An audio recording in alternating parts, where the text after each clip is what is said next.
আর একটি নতুন রেসিপি নিয়ে আপনাদের পাশে চলে এলাম। বেগুন, আলু, চিংড়ি, শুটকি আর বেসনের বড়া দিয়ে রেসিপিটি শুরু থেকে শেষ পর্যন্ত দেখবেন। বেসনের পেঁয়াজ কুচি দিচ্ছি 3 চামচ বেসন,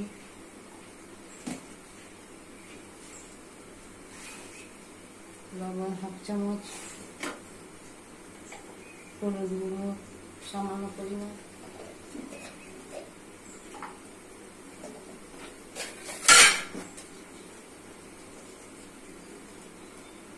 লঙ্কা গুঁড়ো 1/2 চামচ। এগুলোকে হাত দিয়ে মিশিয়ে দিতে হবে।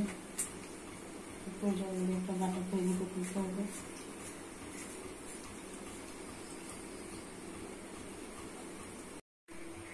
মাখানো হয়ে গেছে,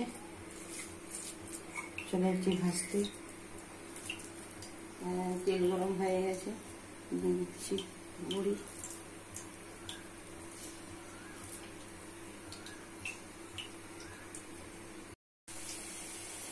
একটা তেল দিয়ে দিচ্ছি,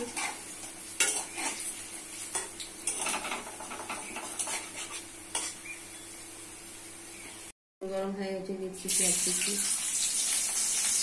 লাল হয়ে গেছে, দিচ্ছি আদা রসুন বাটা।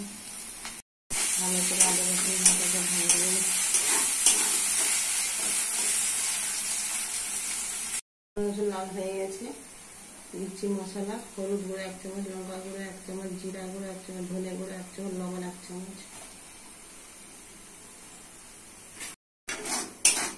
মশলা ভালো করে কষে নিতে হবে।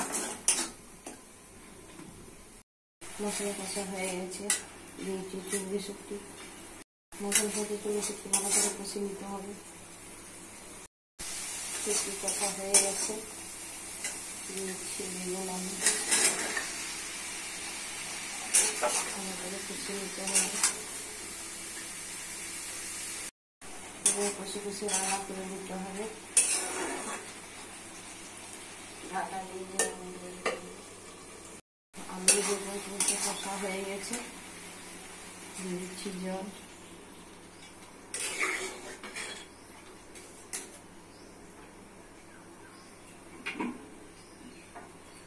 দিচ্ছি গরম মশলা,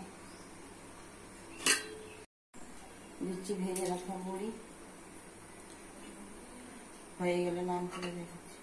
রেসিপিটি রেডি হয়ে গেছে। কত সুন্দর, কত টেস্টি। বাড়িতে করে খাবেন, পরিবারকে করে খাবেন। সাবস্ক্রাইব করবেন, সঙ্গে থাকবেন, পাশে থাকবেন।